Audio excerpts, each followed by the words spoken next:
Come listen to my story and listen to it well. I'll tell you of a great man who served his country well. His name was Daniel Boone and he wore a coonskin hat. And his clothes were made of buckskin. Now what do you think of that?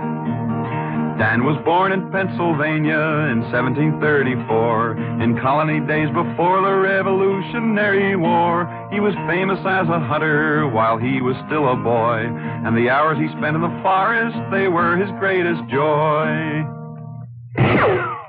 Did you hear that? That was Daniel Boone with his long rifle out hunting a bear. Listen.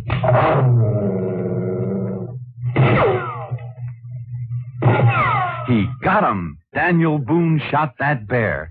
That was when Daniel was only 15 years old. Yes, Daniel Boone was the greatest hunter and explorer this country ever had.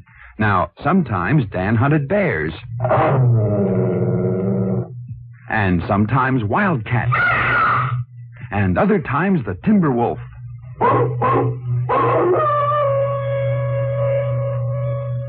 Daniel Boone loved to explore, too, and he was one of the first pioneers to see the Blue Ridge Mountains and the Bluegrass region of Kentucky. Oh, Daniel knew the forest, he knew the forest well, the mountains and the rivers and where the animals dwell. He was handy with a rifle and with a hunting knife, and he loved the open spaces, the cleanest kind of life. Of course, there were other dangers in the forest in those days besides wild animals. There were Indians, and one day when Daniel was exploring a cut in the mountains where Kentucky, Virginia, and Tennessee meet, an area known as Cumberland Gap, he knew there were Indians ahead, unfriendly Indians. Quickly, Daniel turned around and silently he cut back on his own trail, but the Indians were behind him, too. Dan was surrounded. Dan fought like a wildcat. But the odds were just too great. He was captured and taken to the Indians' camp.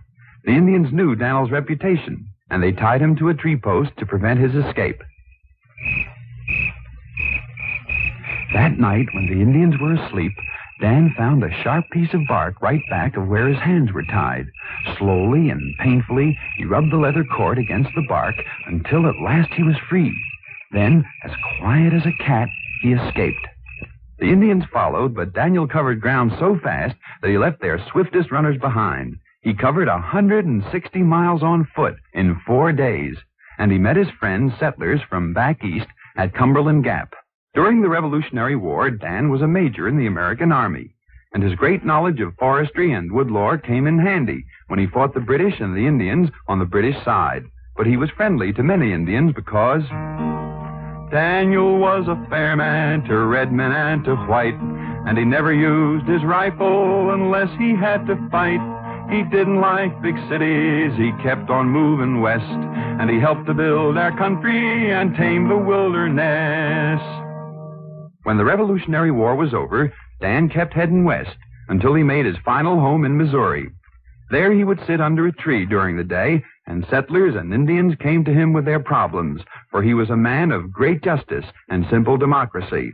His tree became famous as Boone's Judgment Tree.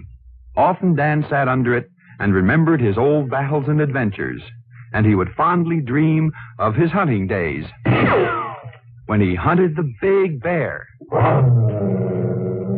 and the savage wildcat and the wild timber wolf.